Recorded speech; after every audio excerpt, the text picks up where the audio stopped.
COVID has given some people an opportunity to be reflective about, wow, look at all of them things that I was consuming before that I can't have now, and that actually I'm managing, and I'm willing to live or die by that action. But do you know anybody who's from Africa who has done the same, either moved or gone to visit the Caribbean? No.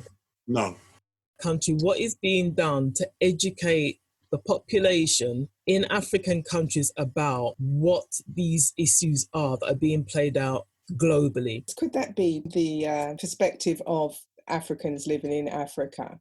That there are perhaps far more, certainly a host of socioeconomic vulnerabilities that they're faced with. Greetings and the warmest of welcomes to this week's ORT. Organize, sit down, reason and talk. In this episode of ORT, we discuss the ill treatment of the Africans by the Chinese. Kick off this topic in terms of your African proverb or your proverb in terms of the Chinese treatment of the Africans. Yes. Well, there's quite a few of them really. But I guess one which would bring it to the fore, somewhat based on the recent WhatsApp post that I received, alarmingly about Jamaica selling off the port to the Chinese. Yes. And I was thinking about how to sum up. In Antigua, we have many a saying that probably goes right around the Caribbean, and they've all got their little own flavor. Yes? Mm-hmm. So my one is, big promise make many fools. Okay, that one is nice. Big promise make many fools. Many fools. Make plenty fools. Make right? plenty. Enough. Wagga. Kindred. Yes. Well, yeah, I like that one, Brother Sin. Mm-hmm. My one is a bit more basic and a bit more kind of crass. Because when I saw that, I thought my heart just sunk. Oh, yeah. Yes. And what sprung to my mind was, now give away your bottom and poo through your ribs. Okay. Right. Ebony. Yes, dear. Okay, so with thoughts in regards to that same WhatsApp video that Brother S is talking about, and just all the shenanigans that the Chinese have been sort of like doing in Jamaica, this one sprung to mind for me, that a crab never forget him hole. There's no place like home. Mm-hmm. Look after our home. Mm-hmm. My proverb to sum up the whole global movement of the Chinese in relation to how they're treating people of African ascendancy is long run, short catch. Brother S. Yes. Can you lead us into why this topic stood out for you and why we should be talking about it today? Well, as we know, over the past few weeks, we have become, or we've been made more aware of the current status of the Chinese presence in the African Caribbean culture, in countries of origin, not just those, but those for which will get my blood curdling most, those which impact people who look like me. I am extremely disturbed by the treatment or the ill treatment of African people in China since this Wuhan and COVID outbreak. And it just troubled me that, in any other circumstances, if we were talking about, it's not as if these people don't have somewhere to come back to, right? And I'm sure that they had no desire to be treated in the way that they are. But for the perpetrators of this, one of two things. One, if I were to discover where these people came from and I was the leader of that respective country, I would send a plane and go and get them and bring them out. But having done so, I would then be also saying to the perpetrator, me and you be done. Yes? And I'm willing to live or die by that action. Yes? Better that I see in the eyes of my people whilst I live that I was in support of them, rather than they remember me as selling them and my country down the river. Yeah, no, good point. This is a complex matter, very complex. And before the videos came out of the beatings of Africans in China, I would like you to all cast your mind back, probably about 18 months, 2 years ago, before the rise in European of the far right parties, and thinking about places like Lampedusa. And there has been year after year for at least 10, 15 years, this exodus of African talent, of African youth, of African energy into Europe. And there is nothing that seems to put them off wanting to go, despite the treatment that they receive in some of these places. They always return to the narrative that either they can't help themselves at home and they have to go away, or it is their right to go away. And a brother I was speaking to about this Chinese issue in Nigeria, he said that it should be his right to go anywhere he wants to go in the world. I don't agree with that, but it's something that is particular about Africans, or a certain type of African countries who don't see any dangers that they need to preempt. They will go to other people's countries, and it's only when they are faced with extreme racism that their sensitivities come to the surface. I don't think anybody on the panel would take up themselves tomorrow to go and live in China. Never. No. And this is what makes it complex. There's a willingness to expose themselves to certain places without hesitation or without any need to have a look at that country's cultural policies, that country's relations with Africans or anything, or black people and all. They seem to kind of circumnavigate that in the hope that it will work out in their favor. So it's a complex matter. Of course. On one level. Well, and we also have to bear in mind, when we ask the question, why would somebody want to go so far and to create, establish, and develop and maintain new lives? And some of that the question has to come back to, what is it they're running from in their own country? And why is it that their own country isn't fighting tooth and nail to keep the intellectuals and those who are academically gifted and those who have adequate skills to make their country better? That's a very good point. I want to pose a question to you. And this is to all of you. And it's a kind of yes or no question. We're just going to have a very superficial blanket poll. Do you all know people who are reasonably working class people, working to middle class black people, who have been to Africa or have moved to Africa? Do you personally know anybody? Yes. Not who's moved permanently there, no. But they've moved, but they've been there. They've been there, yeah. All right. So do you know personally anybody who's been to the Caribbean or has moved to the Caribbean? Yes. From Africa? From Africa. Any African person who has moved there. So it's somebody who's moved to Africa from the Caribbean who you've known, or of Caribbean descent who you've known, or been to Africa. You would say yes. But do you know anybody who's from Africa who has done the same, either moved or gone to visit the Caribbean? No. No. I think that really tells us something here about why we're seeing the pictures, what we're seeing. This isn't just about, for me, it isn't just about leaving a situation in Africa, going back to Brother S's point. it's about who they see as success, who they see as being a device of uplifting themselves.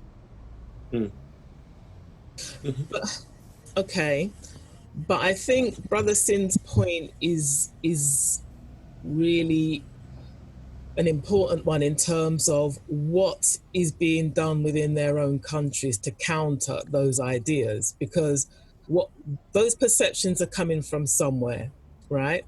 And what are those countries, whether it's the powers that be, whether it's whatever media outlets exist in that country, what is being done to educate the population in African countries about what these issues are that are being played out globally, and the treatment of Africans in some of these countries, and the kind of welcome, quote unquote, that they can expect in these countries, even when, you know, yes, there are people who are trying to enter, for example, illegally through, you know, boats that are capsizing in the water and whatnot, but also those who are card-carrying qualified people going to take up legitimate positions who still encounter all kinds of challenges that they don't really see coming. But there's no kind of system that forewarns them that this is on the horizon, or that gives them any indication of what they're walking into. It's very strange. Yeah, but hold on.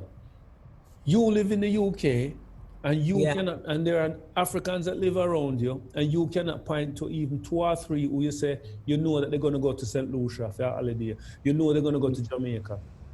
You know that they're going to go to, you know they're going to move to the West Indies. Yet you will know within 1 or 2 or 3 of your relationships, people who are from the Caribbean and the West Indies who either want to move to Africa or been to Africa or want to go to Africa. Yeah. And the West Indies has been through generations of suppression around accepting their African ancestry, and yet people are still moving there. People are still wanting to go there.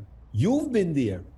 Could that be, I mean, because could that be from the perspective of Africans living in Africa, that there are perhaps far more, certainly a host of socioeconomic vulnerabilities that they're faced with, that perhaps points them more in the direction of wanting to go to Europe, a promise on a false promise. And there's also corruption within the governments that perhaps encourages that, or who have been approached by China, and as we know, they are sort of like really spreading themselves through the Caribbean and Africas now, and a number of the African countries and the Caribbean countries are buying into whatever it is they're selling. And I think perhaps part of that is that's been sold out to the workforce. Or there is, I think perhaps African people are being sold something which is certainly a lie, that perhaps encourages them to, go out into Europe as opposed to the Caribbean. And from the perspective of the Caribbean, say Jamaica and so forth, there is that underpinning of, and perhaps it's been taken up more, been thought about more, being acted upon more. There is the underpinning of the teachings of Marcus Garvey. Yeah.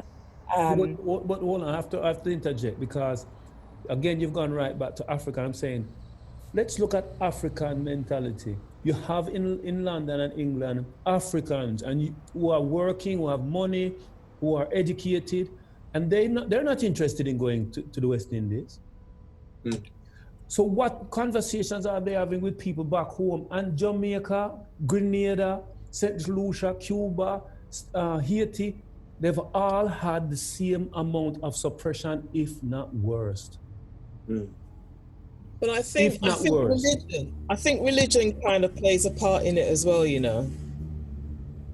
because I think a lot of the African churches, they preach this thing called prosperity, right? And the face of prosperity is not a black one, right? And I think that, and these churches are very, very powerful on the mother continent, right? There's a lot of wealth attached to these churches, and they're global organizations. And I think that what a lot of people have kind of tapped into is this idea that prosperity is something that you have to get up and go somewhere else to get. It's not something that you're really going to achieve on the mother continent. And they're not looking at the Caribbean as a place of prosperity. They're looking at people who don't look like them. And that is the point. Place of prosperity. But that is the crux of it. Yeah. That is the crux of it. And we've all been through the same form of indoctrination. And I'm going to give you an example. When we was in Ghana and we went to see where the Prime Minister live. Where the Prime Minister live, you would think that the building should be in Shanghai. It looked Chinese. No, yeah. Ghana is a place that I look to who has its own symbology going back thousands of years. Ghana itself was named after a previous country called Ghana. It has its own rich culture. And yet, it was actually the Chinese who built the building from what I understand, but it looks Chinese. And I'm saying, well, all right, even if you wanted to take the money, why you never construct something that looks solely Ghanaian or solely African, that has your symbology attached to it? And so there lies part of the problem, yes? When the Chinese are being allowed into these countries, the people who are deciding that it's okay and who they're making the financial deals with are not there and thinking about the prosperity of the country or the nation per se. It's about lining their own pockets. And clearly, this example of the port being sold in Jamaica without much fun is a prime example of, well, how does that benefit the country? How does that benefit the people residing in the country? How does that raise them up from various levels of poverty, knowing that in the last 12 months, Jamaica's economy has risen exponentially. Yeah. And that's being reflected in the way the people, the general population are living. It's a prime example. Yeah. It's worrying. It's worrying. And the deal is for 30 years. And my heart sinks when I read it. Because this is on top of the French going there to build toll roads. Yes. This is on top of other countries going there to put in infrastructure. Because what's happening in terms of the wider economic environment is that money is cheap to borrow. China is one of the world's leading lenders. So America is in debt to China, for argument's sake. Yeah. So more prosperous countries can go around and borrow money, then come to a less prosperous country and slowly start to make their way in, their cultural way in and their political way in, by seemingly to be friends. And the thing about Jamaica has to remember is America has an allergic reaction to anything that points towards communism, potentially. And if, as much as China is involved in a lot of capitalist undertakings, at the same time, the Americans are worried that hardwired into their DNA is the need to push their communist agenda. So taking over someone's port is a real worrying sign. It's a real worrying sign. For not just because of Jamaica's relations with America, but because Jamaica will get caught in the middle, just like how it got caught in the middle between Cuba and America. And Grenada. Thank you. Yeah. So is the concern here the Chinese? And I say that because I think we need to be mindful that we don't fall asleep just focusing on the Chinese, because with regards to that port, what we need to remember is that it was part owned by the Chinese and part owned by France, and the Chinese bought that from France.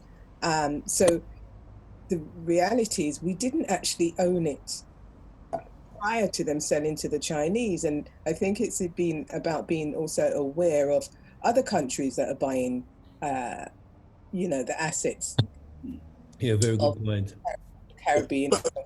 And the question is, in that previous deal, why wasn't any of the percentage of that port Jamaican? But this is the point I'm making, that we should fall asleep on focusing on the Chinese and what the Chinese are doing, because there are other countries that are buying the assets of Jamaica and taking over the island stealth-like, while we're getting lost on the Chinese because they're moving, and then they're so prominent now. We're taking our eye off the ball. In fact, there's evidence there that we took our eye off the ball. And what else is being brought up by other countries? And what else are we not aware of and not going to be alert to until the word China comes into the fore? No, good point. Good point. I mean, that brings, I mean, the North Coast, parts of it is owned by Spain and Mexico, who buy not just the hotels, but they own the land around it. And they can set the deals of commerce. And I think Ebony's tapped into a very important part, because there's been a big reaction to Chinese involvement in Africa and in the West Indies. Right. It begs the question, do we think that the Chinese are going to treat us worse than the Europeans have already treated us? Is that what we think? I don't know. I'm wondering, do we know our worth at the end of the day? I mean, because, the island, Jamaica, has got so much wealth, but we don't seem to realize that. I mean, the bauxite is just so valuable. I mean, the biggest industry is tourism, yeah? And if you look closely at tourism, who owns part of the beaches, the biggest hotels? It isn't Jamaica. And I don't think we're looking at our worth and holding tight onto them and investing in them and building them and making sure we own them ourselves. Yeah. I think we're too accepting of the outside world because we're lovely people, to be quite flippant about it. Gullible. Very, very much so. Very much so. Lovely or gullible? Which one? I think it's, both, because I think it's like we are. Lovely, if gullible you think people. about this global kind of, it's a global tennis match almost, right? And the players will be different from time to time. At one point, it was America and Russia, wasn't it? And now it's kind of we've got China in the mix, and it's like we are, as the global African community, we are the tennis ball that they bat around. Okay. And I think Ebony's point is a really important one, because yes, the focus is on the Chinese, and we've got all these other things going on by stealth.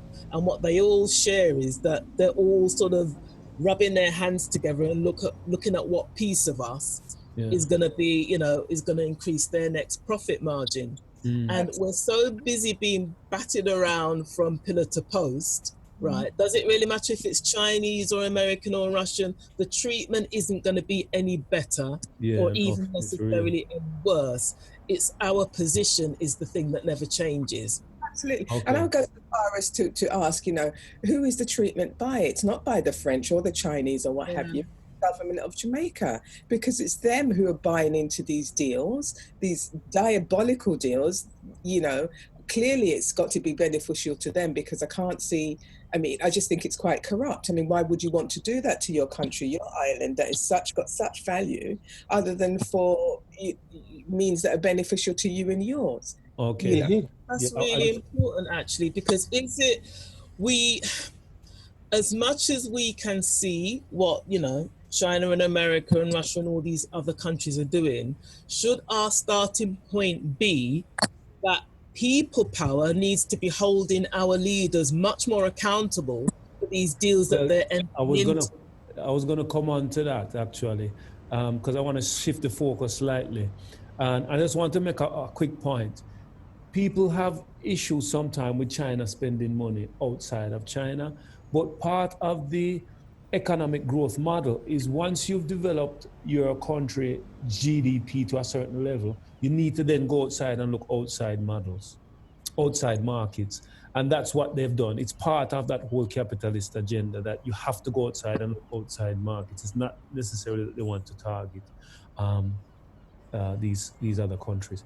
But going back to Kindred Spirit point, what is it that we can do? And I will tell you something here, just to illustrate a point. One of the biggest growth sectors is all you can eat. Some of them are owned by Chinese, some of them may not be.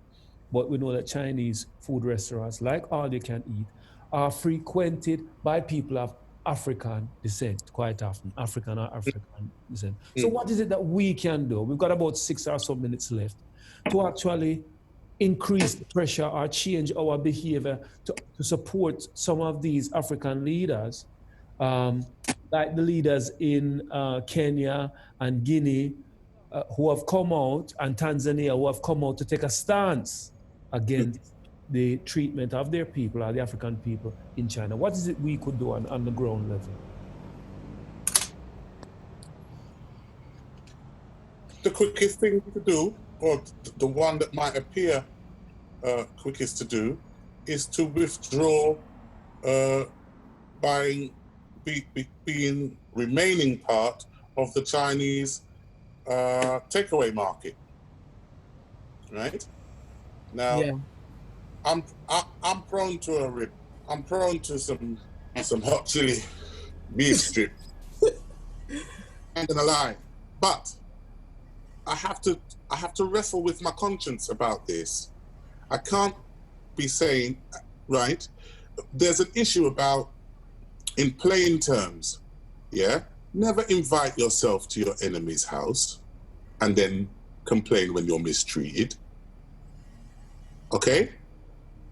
The clue is in the invite. Yeah? The clue is in the word enemy. Mm-hmm. So if I am continuing to finance that which I disapprove of, I need to shut my mouth. Yep. I can't complain. I need to just shut my mouth. And take a leak. And take your licks. So in the first instance, I'm going to have to withdraw my dalliance with the Chinese food market. It's now going to have to be something that I'm going to have to do without. Yeah. And perhaps in some small way, if enough of us do that to show our anger and our disapproval of how we're being treated, that it might in some way make a difference. That's one of the easier things to do.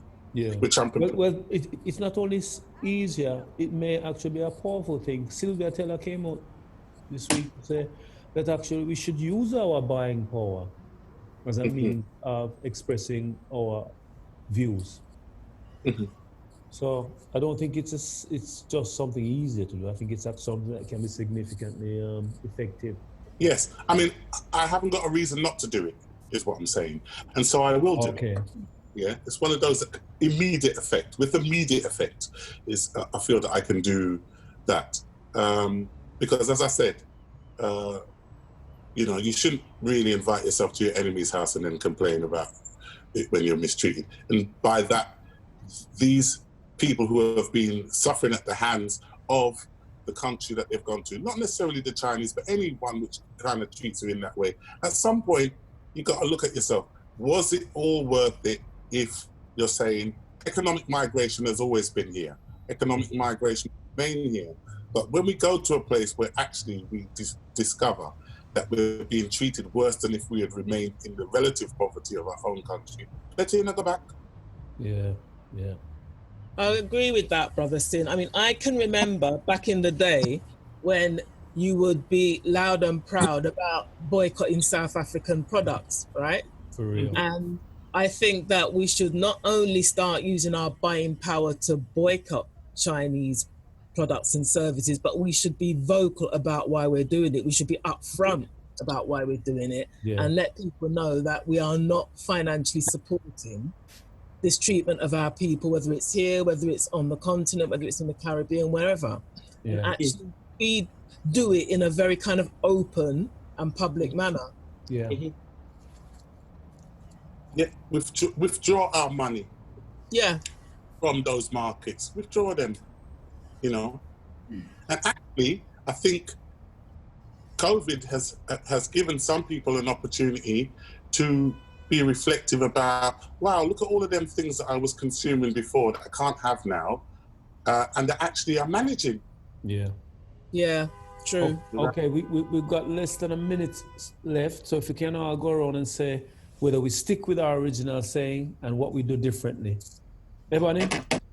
Yes, I stick with my original saying because we need to look after our home. And what would you do differently? I will just keep on keeping on investing in our own businesses, Okay. buying our be conscious about not reading labels and keeping away from Chinese products. All right, thank you. Kindred? Yeah, I stick by mine. Not give away your bottom and poo through your ribs, right? When you give away everything that's essential, right, what are you left with? Okay, and what would you do differently? I am going to do exactly what we've just discussed and really start actively boycotting Chinese services and products and telling people why. Okay, thank you. Brother S? Yes, similarly, I'm going to remain with my big promise, make many fools. I think it echoes, it resonates with me because it lets me have to think in detail about why are my people so easy to sell out. And what are you going to do differently? Well, I've already... You've already started? Yeah. Okay, so I'm very similar, and I've already started, and I'm going to stick with my saying as well, long run, short catch, meaning there's some things you just can't get around. Included below are related links to this discussion. Please share, comment, and subscribe. And remember, talk the thing.